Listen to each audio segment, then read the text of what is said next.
Mapagpalang araw mga kapanalig ko kay Kristo. Ang inyong brother Nico Cruz po ito. Kumusta po kayo? Bago po ang lahat, God is forever in control. Sabayan niyo ako mga kapanalig manalangin. Ito na po.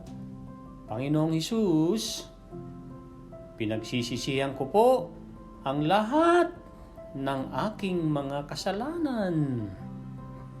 Manahan po kayo sa aking puso dahil ituturing kitang aking Panginoon at tagapagligtas. Can we say Amen? Amen and Amen. Maraming salamat sa inyo mga kapanalig. Tatlo po ang ibabahagi ko ngayon na galing sa Great is Thy Faithfulness. Tatlong scriptures, tatlong quote na napakaganda pong pagnilay-nilayan po natin. Una, nasa 1 Peter chapter 1 verse 3. 1 Peter chapter 1 verse 3, it says, "Blessed be God, who according to His abundant mercy has begotten us again to a living hope." Ito po ang unang mga quote na aking babasahin sa tulong ng banal na Espiritu.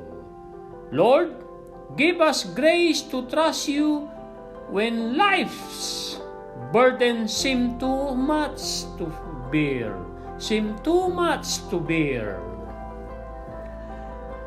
Dispel the darkness with new hope and help us rise above despair.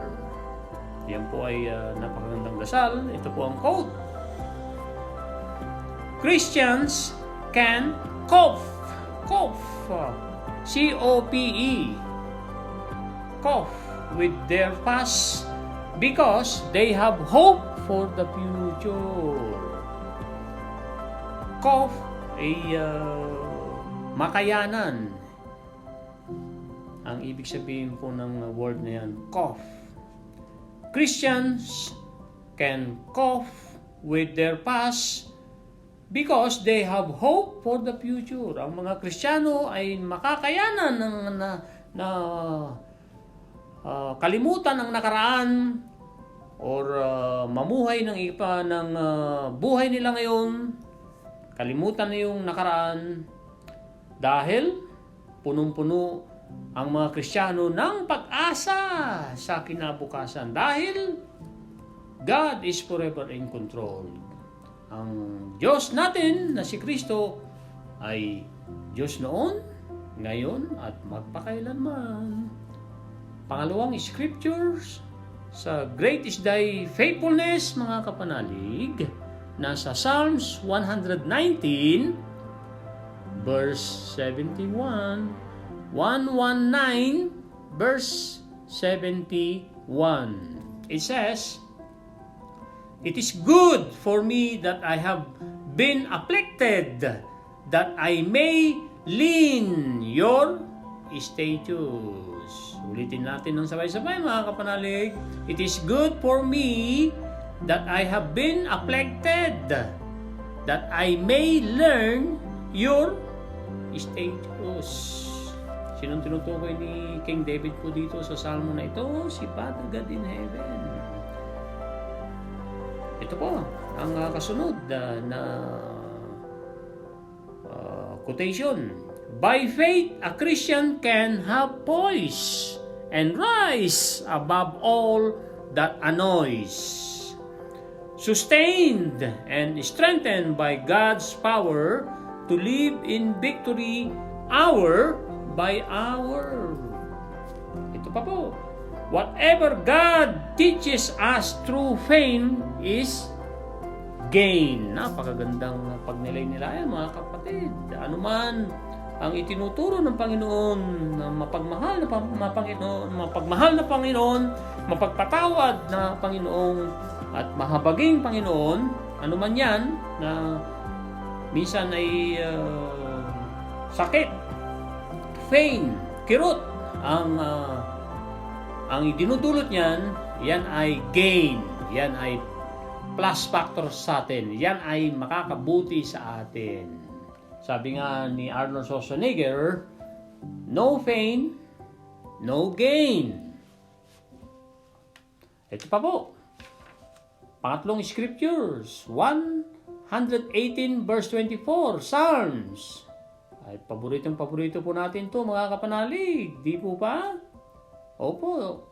Psalms 118 verse 24, it says, "This is the day that the Lord has made. We will rejoice and be glad in it." Ito pa ang kadagdagan sa greatest day faithfulness.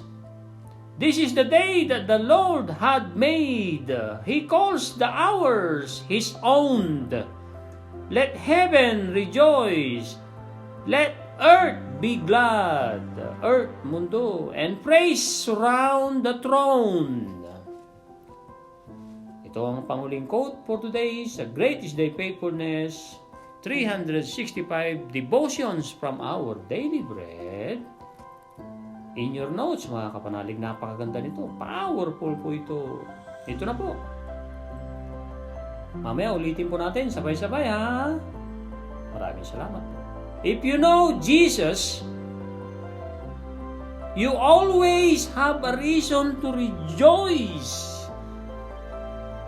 Ulitin natin ng sabay-sabay, mga kapanalig. If you know Jesus, you always have a reason to rejoice. Kung kilala mo at Diyos mo si Kristo, kasi madalas kilala lang natin pero hindi natin siyang ginagawang number one na Diyos, na number one priority natin.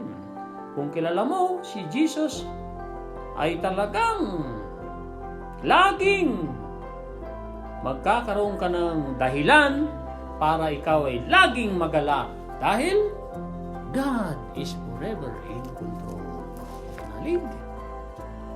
Dumako na po tayo kaagad sa episode 89. Pero bago ang lahat yan, basahin ko sa inyo ang napakagandang, very inspiring quotation sa panghuli ni Napoleon Hill sa libro niyang How to Sell Your Way Through Life. Classic book. Ginawa ito naisulat ito nung panahon ng Depression sa Amerika, 1920s. Tumagal ng napakahabang panahon po yan, yung Depression na yan sa Amerika. Ito po. You need have no fear.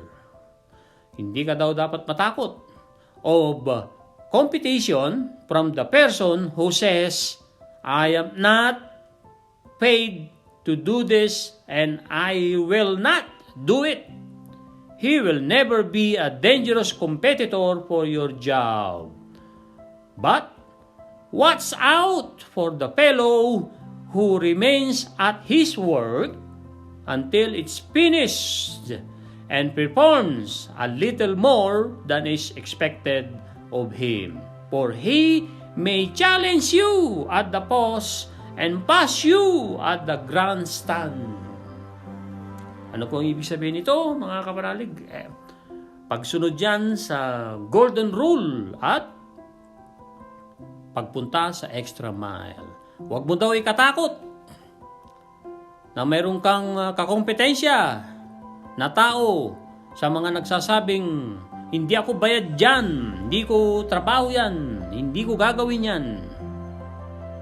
Dahil hindi siya kailanman magiging balakid or magiging kalaban mo sa iyong trabaho. Pero bantayan mo ang isang tao na nananatili sa kanyang trabaho hanggat hindi natatapos ang kanyang trabaho at gumagawa ito ng unti-unti na nakadadagdag sa inasahan sa kanya, dahil siya ang magcha-challenge sa iyo, siya ang susubok sa kakayanan mo, siya ang hahamon sa iyo sa iyong pwesto at lalagpasan ka niya. Yes, lalagpasan ka niya. Huwag mong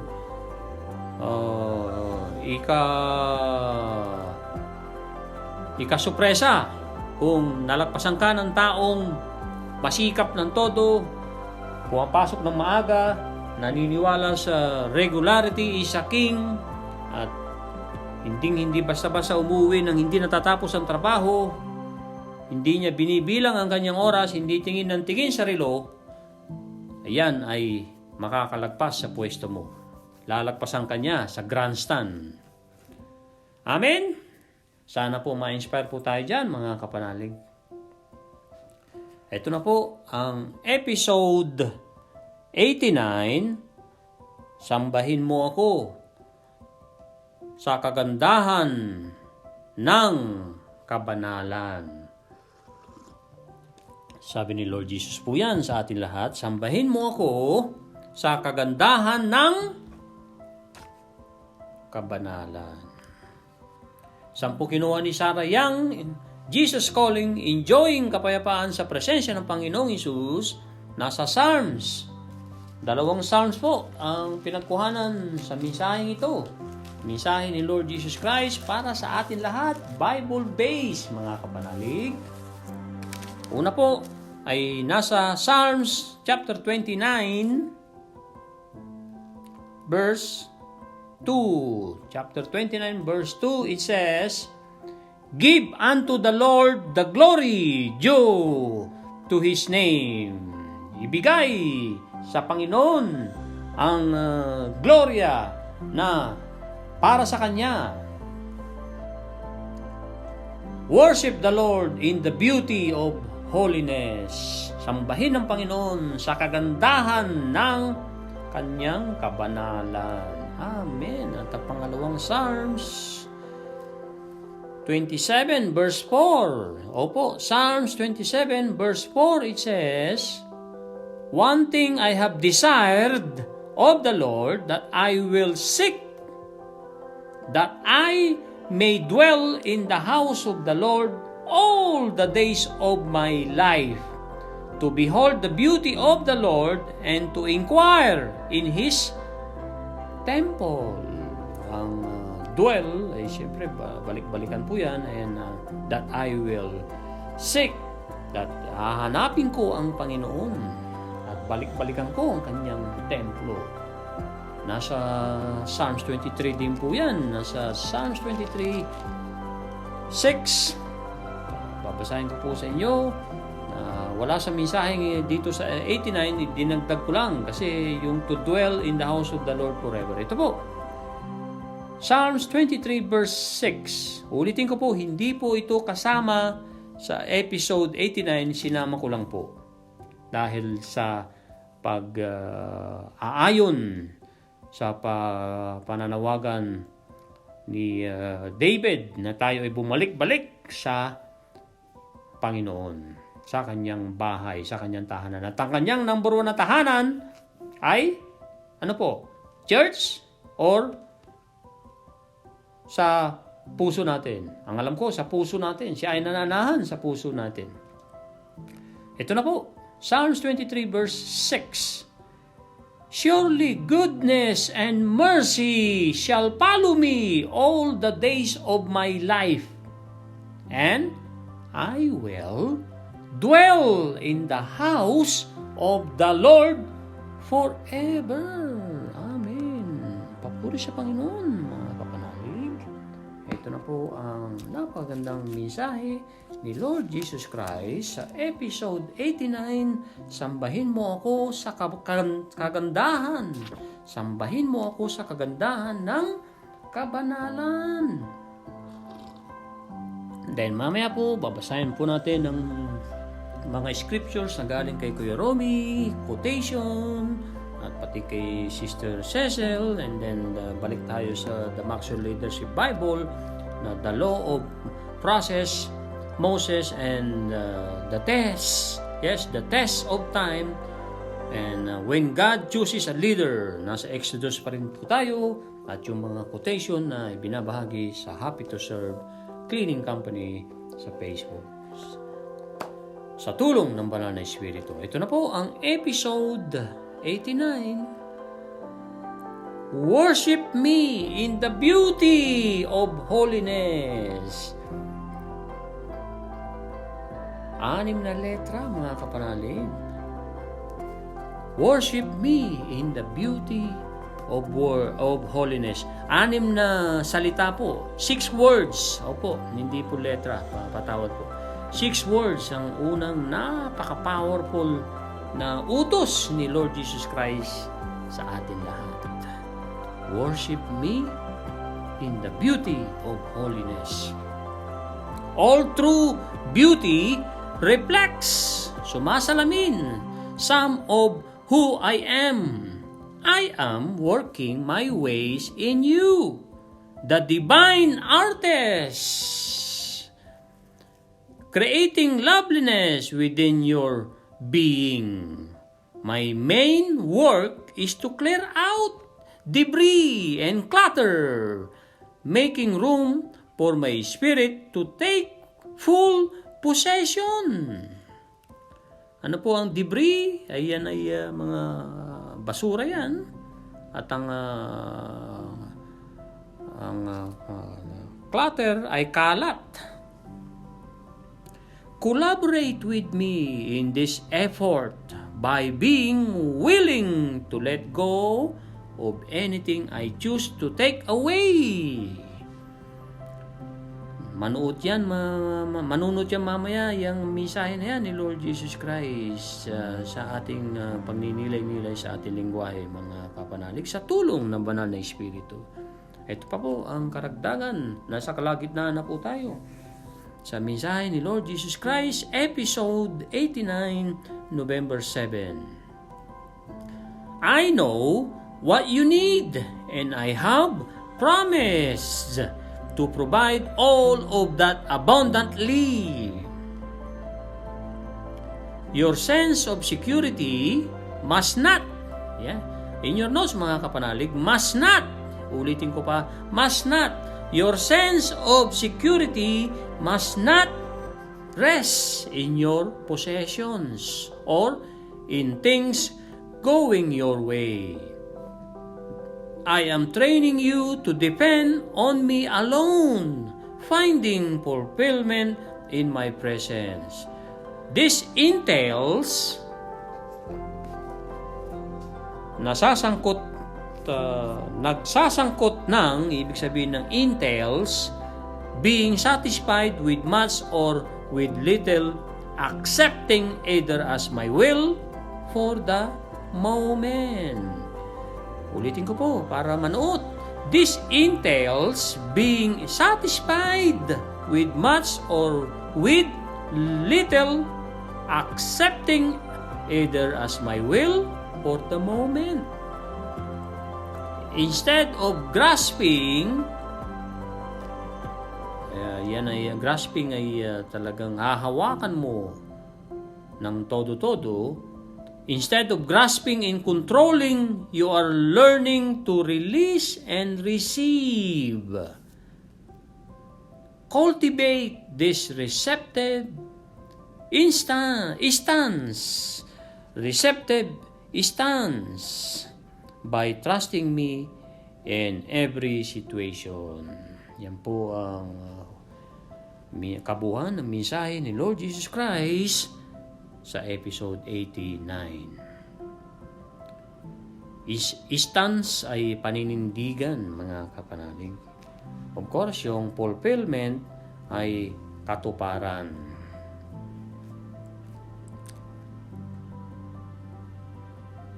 Ang artist po na binabanggit dito, kabanalang artist, ay ibig sabihin ng artist, hindi po ito artista. Ang ibig sabihin sa ibang translation, skilled at a particular task. Ang Panginoon ay kabanal-banalang skilled, wala siyang katulad. At lahat ng kanyang mga creations ay talagang magnificent. Kasi God is a wonderful God. God is a magnificent God. Ulitin nga natin, mga kapanalig. God is a wonderful God. And God is a magnificent God. Ito na po ang ating pagninilay-nilay, mga kapanalig. sa episode 89. Sambahin mo ako sa kagandahan ng kabanalan. Yan po ang unang bungad na 6 na salita, words, ang ipinagagawa sa atin ni Lord Jesus Christ, mga kapanalig. Yes, ipinagagawa sa atin. At yung mga ipinagagawa ni Lord Jesus Christ sa atin ay ginawa niya nung 2,000 years ago. Siya ay sumunod ng todo-todo, sumamba ng todo-todo sa kabanalan, banal na banal ang ating Ama sa langit. So nakaya ni Lord Jesus Christ nung siya ay tao, ay mas kaya natin. Bakit? Bakit po mas kaya nating sumamba ng todo-todo sa Panginoong Jesus? Sa kagandahan ng kabanalan niya. Dahil nandyan ang Holy Spirit, mga kapanalig. Nandyan ang Holy Spirit, the greatest helper. Magpatulong tayo lagi, mga kapanalig. I-acknowledge natin lagi ang Holy Spirit para manahan siya ng todo-todo at tutulungan tayo sa mga gagawin nating desisyon. Tutulungan tayong magsabi ng to beautify our words. Yes, ang isa sa ministry natin, mga kapanalig, ay pagandahin ang salita natin. Hindi ililipat yung mga katakot-takot, yung mga ikinatatakot natin, yung mga bagyo ng buhay natin na halos pare-pareho lang naman yung mga bagyong sinusuong natin. Inililipat kaagad natin sa ating mga kapamilya, mga kaibigan, sa ating trabaho. Pagdating natin, agad-agad, yan ang kasasabihin kaagad natin sa ating mga katrabaho. Hindi po yan. Jesus Christ natin. Ang ministry natin sa bawat isa sa atin ay pagandahin ang ating mga salita, maging pagaan tayo, hindi pabigat. Yan ang napakagandang homily ni Father Jerry Orbos nung nakaraang linggo. Kinuwento niya 1963 kasi laking hirap sila sa Bani, Pangasinan. Mahirap na town noon sa Pangasinan. Ay laking hirap sila. Pero 1963, nagkaroon sila ng second hand na jeep. Pag sila yung biyahe, sabi na nanay niya Jeremy, siyempre kasama ang tatay nila at saka driver, ay magpagaan tayo, mga anak. Huwag na masyadong lilingon-lingon. Dahil paggalaw natin, bumibigat tayo at ang ating sasakyan na pudpud na, kalbo na halos ang gulong. Pero magpagaan tayo para makakit tayo sa ating marunong sa kaso. Yun ang nanood sa nanay sa kay Binin na kanyang nanay. Araw-araw yan kung bumabiyahe sila, kaya nanonood kay Father Jerry. Pagaan tayo.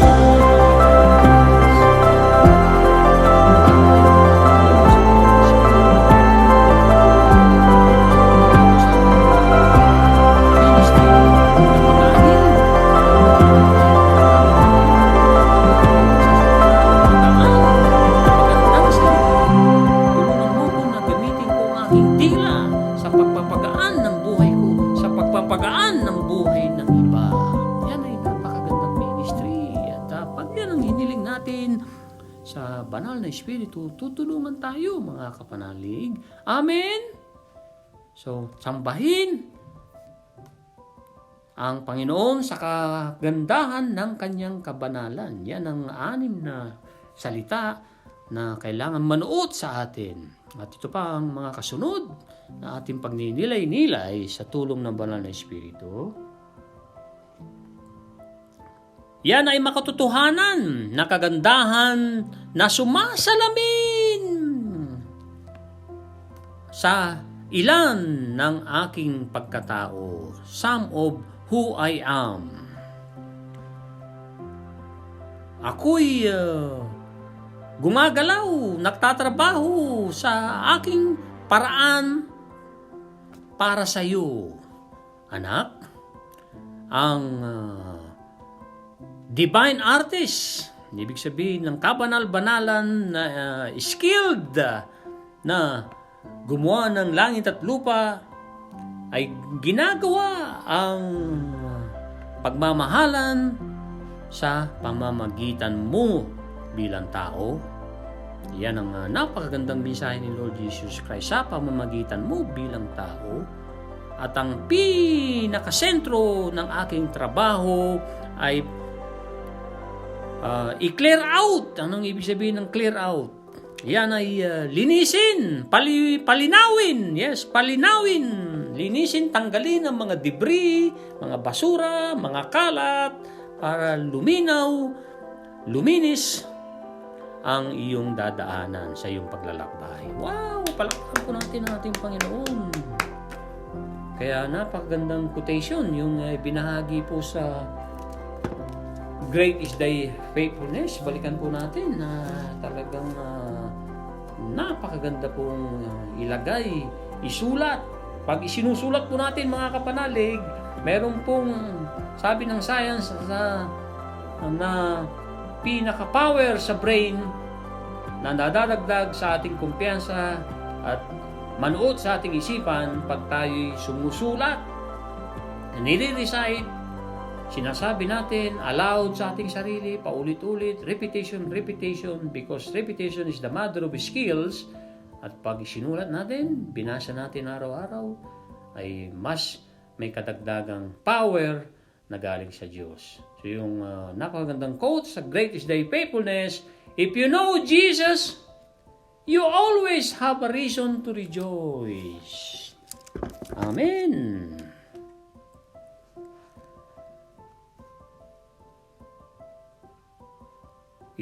Tuloy-tuloy ko po yung naputol po tayo. Ang aking trabaho ay para tanggalin ang lahat ng mga kalat, ang mga basura sa iyong dadaanan, at para magkaroon ka ng espasyo, magkaroon ka ng lugar na sa aking espiritu na para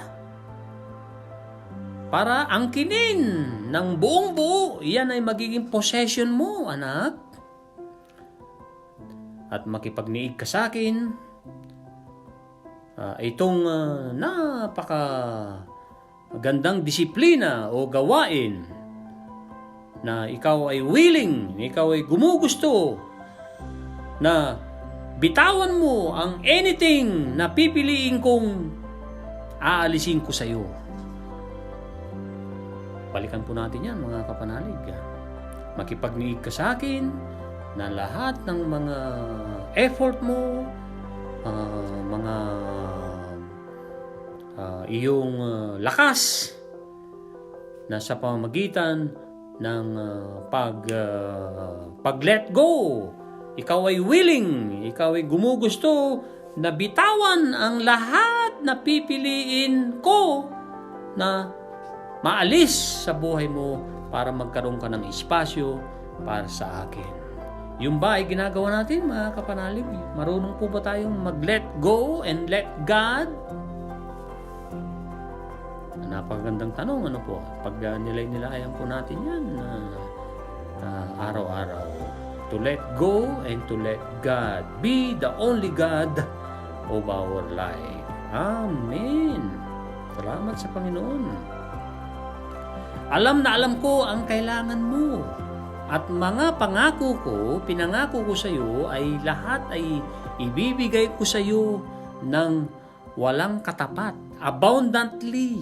Masaganang masagana ang ibig sabihin yan. Ang iyong sense, ang iyong kamalayan sa seguridad ay must not ay hindi dapat na maging yan ang palatuntunan mo sa buhay mo, yung mga possessions mo na yan, ng kamalayan mo ay nasa possession ko, nasa ari-arian ko, nasa posisyon ko sa trabaho, na ako ang presidente ng organisasyon, na ako ang pinaka-leader sa lahat, na ako ang nasusunod. Yan ay mga bagay na makasarili. Tinuturuan kita na dumepende ka sa akin mag-isa, na hinahanap mo ang fulfillment, katuparan sa aking presensya na hinahanap mo. Dumedepende ka sa akin mag-isa. Hinahanap mo ang katuparan ng aking presensya. Ito'y nagsasangkot ng satisfied. This entails being satisfied with much or with little. Ano po ang ibig sabihin yan? Ito ay nagsasangkot ng iyong kabuuan na ikaw ay satisfied na sa akin. Na with much little, kahit na alam mong kokonti, or si Jesus lamang ang nasa buhay mo, pero yan ang mahalaga. Yan ang pinapahalagaan mo. Wala kang mang posisyon na ikaw ay mataas ang posisyon mo sa trabaho. Wala kang possessions, mga ari-arian, pero alam mo, si Kristo Jesus ang nasa piling mo, na kahit mawala ang lahat, wag lang mawawala ang Panginoon mong Jesus, ay napakagandang buhay, mga kapanalig, at tiyak makakarating tayo sa langit. Amen? Instead of grasping and controlling, you are learning. Sa halip na ikaw ay hinahawakan ng mga bagay na iyong posisyon at mga ari-arian at kinokontrol ka niyan, bagkos natututunan mong ipagkaloob at tanggapin, ibungkalin, bungkalin, at ikaw ay receptive. Yan ang ibig sabihin sa ibang translation ay able or willing to receive. Ikaw ay open and receptive. At ang iyong paninindigan sa pagtitiwala mo sa akin sa lahat ng sitwasyon. Amen. Yan po ang episode 89. Dumako na po tayo agad sa next topic, which is the law of process, Moses and the test of time, and when God chooses a leader. Exodus chapter 2, the Maxwell Leadership Bible, mga kapanalig. Ito na po ang unang lessons sa Exodus chapter 2, verse 1 hanggang 4, at itinuloy sa versikulo 31. Ito na po ang sulat, lessons ni John C. Maxwell, para matulungan tayong maunawaan yung mga nangyari sa Exodus at ma-appreciate pa natin ng todo-todo ang kabanal-banal na Diyos nating Ama sa langit, na tunay na nagmamahal sa atin, at He is forever in control, mga kapanalig. Ito po. How did God prepare Moses to be His man to lead the Hebrews out of Egyptian bondage? Napakagandang tanong, mga kapanalig. Sabayan nyo nga ako na ulitin natin yung tanong. How did God prepare Moses to be His man to lead the Hebrews out of Egyptian bondage? Paano hinanda ni Father God in heaven si Moses para siya ang maging man, siya ay maging leader niya para pangunahan ang mga Hebrews, ang mga Hudyo, paalis sa Egyptian na sila ay naging alila, bondage. Ito po ang sagot. He prepared him not in a day, but over time. Not through an event, but with a process. Ulitin ko po, mga kapanalig. Paano ginawa ni Father God in heaven para maihanda si Moses na maging deliverer ng mga Hudyo. He prepared him not in a day, but over time, not through an event, but with the process. Of course, others before Moses waited years for God to fulfill His leadership development process. Ito po, yung mga taong nag-antay ng mga panahon, hindi lang isang taon. Tignan nyo, si Noah. Ilang taon ang inantay ni Noah? Noah waited 120 years before the predicted rains arrived. Nung inutusan kung maalala ninyo sa Genesis, inutusan ni Father God si Noah nung gumawa ng arko. Alam nyo ba kung gaano kalaki ang arkong ginawa niya? Kung alam nyo ang sukat ng football stadium, 1.5 football stadium ang pinagawa ni Father God in heaven kay Noah. At 120 years niyang binuo yan. Ganong katagal, naging pasensyoso at kinukutya ng mga tao si Noah nung ginagawa niya. Ano yung ginagawa mo na yan? At nung nakikita nilang halos mabuo na, ang laki-laki niyan, paano aandar yan? Walang motor. Dahil wala pa namang motor nung araw. Hindi nila alam, lulutang ito kasi babaha sa mundo. At nalunod ang lahat ng mga suwail at mga masasamang tao. Tanging si Noah at ang kanyang pamilya at mga ibang mga animals, ibang creations ni Father God in heaven na nasa arko. Pangalawa na tao na nagantay ng 25 years ay si Tatay Abraham. Abraham waited 25 years for a promised son. Nagantay ng 25 taon sa ipinangako sa kanyang anak na si Isaac. Nainip na nga si Sarah. At alam nyo nangyari, di ba? Para maganap na yung pangako ng Diyos, sipingan mo ang aking Egyptian na servant na si Hagar para magkaroon na tayo ng anak. Yun pa nagbigay ng sakit ng ulo kay Sarah. Dahil nainip siya eh. Pero si Abraham ay talagang nag-antay. Pangatlo, si Joseph, the dreamer. Panglabing isang anak ni Jacob. Ilang taon ang inantay niya? Waited 14 years in prison for a crime he didn't commit. 14 na taon ang inantay, pinagtiisan ni Joseph. Panay pasakit, pahirap. 14 na taon sa bilangguan sa krimen na hindi naman niya ginawa.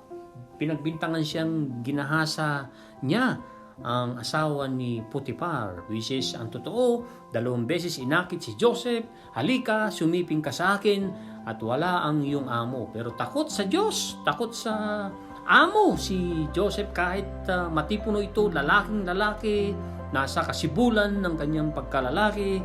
Tiniis niya ang at nilabanan niya ang tukso, dinisiplina niya ang kanyang isip. Yes, dinisiplina niya ang kanyang isip.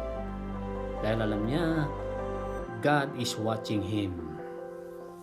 So pumasa sa buhay si Joseph sa mga trials niya, pero nagantay, nagtiis ng 14 na taon. At panghuli, si Job, panghuling tao na nagantay ng napakatagal. May inspire po tayo rito. Ilang taon na nagantay nang mabigyan ng hustisya si Job, the book of Job sa Old Testament, mga kapanalig. Job waited perhaps a lifetime, 60 to 70 years for God's justice. 60 to 70 years for God's justice. Wow! Wala sa katiting ang ating mga pinagdadaanan. Pinagdaanan ni Joseph, nagtiis ng 14 na taon, nagantay ng 25 years si Abraham para sa pangako sa kanya ng Ama sa Langit. 120 years naman ang inantay ni Noah at talagang tiwalang-tiwala siya sa Panginoon na ang iniutos sa kanya ay mangyayari at na yung mga predicted na uulan at babaha sa mundo. Ito po ang susunod nating tatalakayin, mga kapanalig. Sa The Maxwell Leadership Bible pa rin tayo. When God chooses a leader. When God chooses a leader. Exodus chapter 2 verse 11. Itinuloy sa chapter 4 verse 20. Ito po. Sabi ni John C. Maxwell sa libro niya na The Maxwell Leadership Bible, Moses provides a wonderful case study on how God calls a leader out of a crowd to perform an assignment.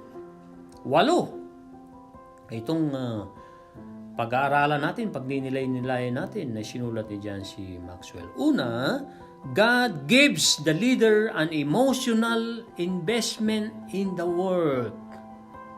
God gives the leader an emotional investment in the work. Anong ibig sabihin ni John C. Maxwell po dyan, mga kapanalig? Moses brought into the idea of freeing, pagpalayain ang mga Hudyo from bondage even before God called him to the task. Number 2, na ating pag-aaralan at pagninilay-nilayan, God affirms the leader through others. Anong ibig sabihin ni John C. Maxwell dyan? God affirms the leader through others. When Moses told Jethro, sino po si Jethro? Siya ay biyanan ni Moses. When Moses told Jethro about his encounter at the burning bush, his father-in-law affirmed him.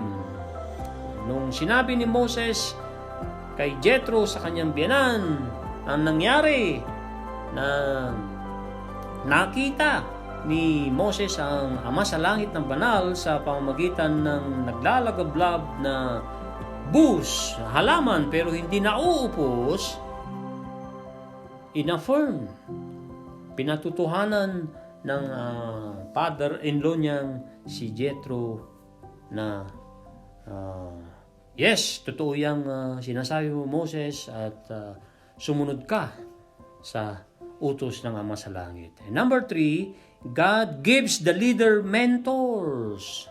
Tayo po ba ay nagpapamentor, mga kapanalig? Kung wala tayong mga mentors, ano po mangyayari? Especially si Lord Jesus Christ ang number 1 mentor dapat natin.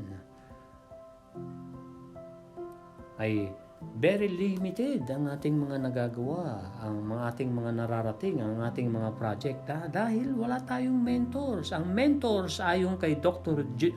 Mike Murdock, pwedeng maging bata, pwedeng maging matanda na mas ahead sa iyo, sa iyong kaalaman, particular sa subject na gusto mo pang malaman na makakadagdag sa iyo. Ang mga mentors ay to add value sa iyo. Coach, mentors, tignan nyo ang mga atleta, may mga coach yan. Si Manny Pacquiao, kaya naging dakila yan kasi naturuan siya ng scientific boxing. Ang lakas niya, ang bilis niya ay nasamahan ng scientific boxing strategy. Kaya nagtagumpay ng todo-todo si Manny Pacquiao dahil kay Coach Rhodes. Ito po ang dahilan ni John C. Maxwell sa number 3, God gives the leader mentors. Moses asked for and received help from Jethro, Aaron, and others. Ang Panginoon ay nagbibigay ng mga taong para gawin natin ng mga pinagagawa sa atin.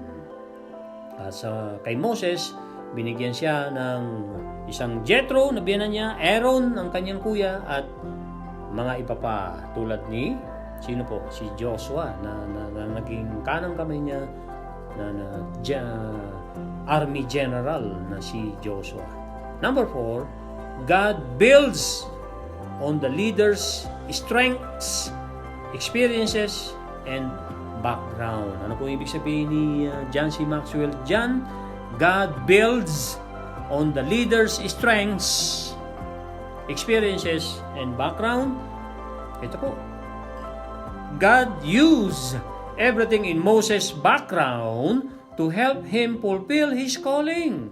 The fine education he received in Egypt, his knowledge of Pharaoh, his understanding of Egypt, and his time in the wilderness. Sa kagubatan. Number 5, God often refines the leader character in obscurity. Kalabuan, obscurity ang ibig sabihin po. Ano po ang ibig sabihin ni John C. Maxwell po dyan? Sa number 5, God often refines the leader's character in obscurity. Moses received a 40-year seminary education in the desert. Si Moses ay tumanggap ng 40 taong seminaryong edukasyon saan? Sa simbahan? Sa bahay ni Jethro? Hindi po, sa deserto. 40 years. 40 years na hinubog ni Father God in Heaven. Dahil nung umalis sa Egypt, ito ay 40 years old na si Moses ayon sa Bible, ayon sa mga eksperto, at 40 years pa ang inantay ni Father God in Heaven para hubugin si Moses na maging deliverer niya, dahil naipangako ni Father God in Heaven na ang lahi ni Abraham ay magtatagumpay ng todo at mapupunta sa promised land. Hindi nakakalimot ang ating Ama sa Langit. Kahit napakahabang panahon ang inantay at na pasensyoso ang ating Panginoon. Biro mo, 40-year seminary education in the desert ang ibinigay niya kay Moses. And number 6, God instills. Magtanim sa isip. Ang ibig sabihin ng instills.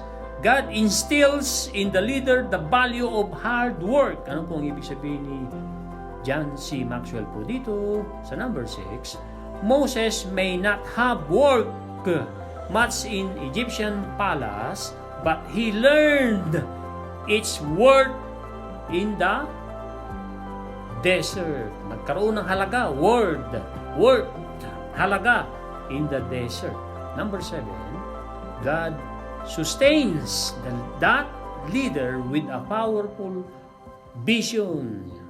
Ano ibig sabihin ni John C. Maxwell sa number 7? God sustains the leader with a powerful vision. Moses caught the vision of the promised land long before the Hebrew slaves did.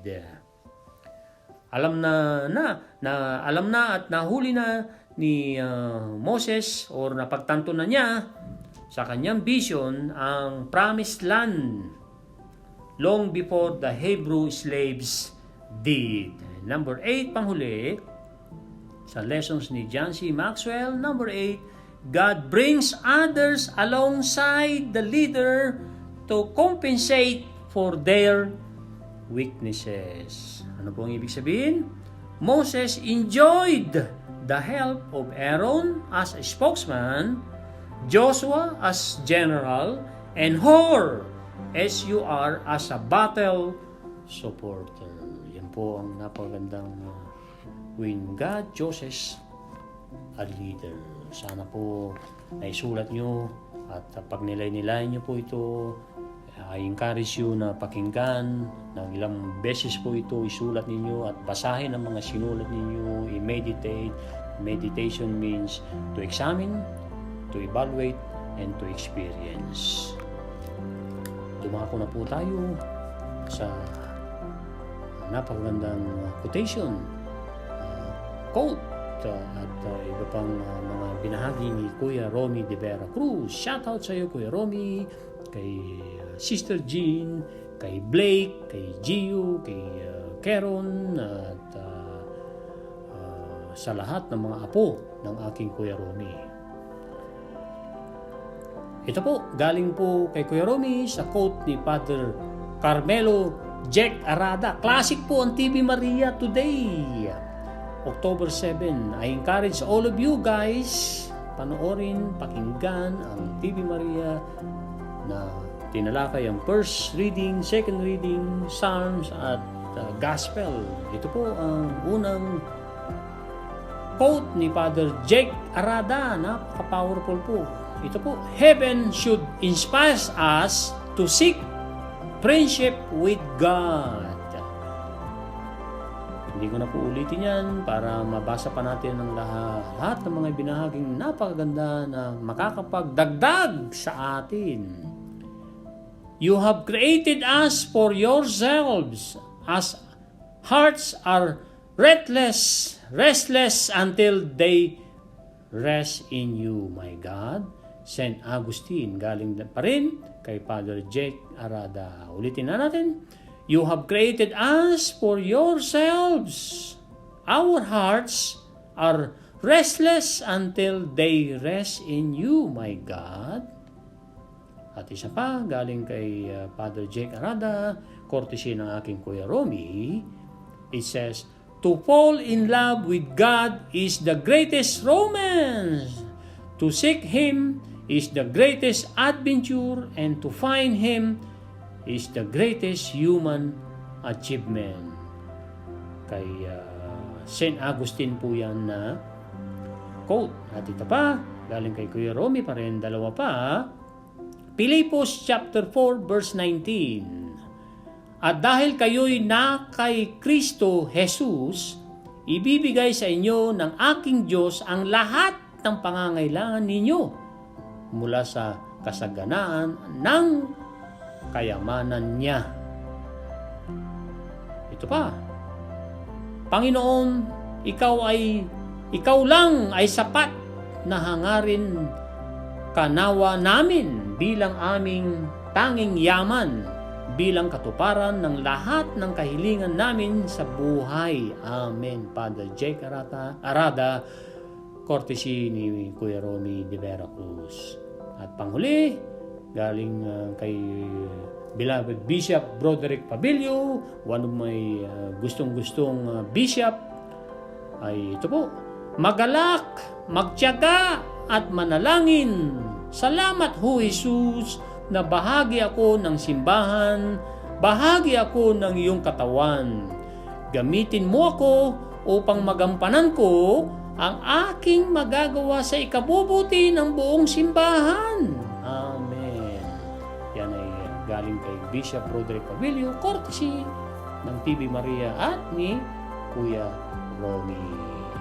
Yan po ang mga binahagi ni Kuya Romy.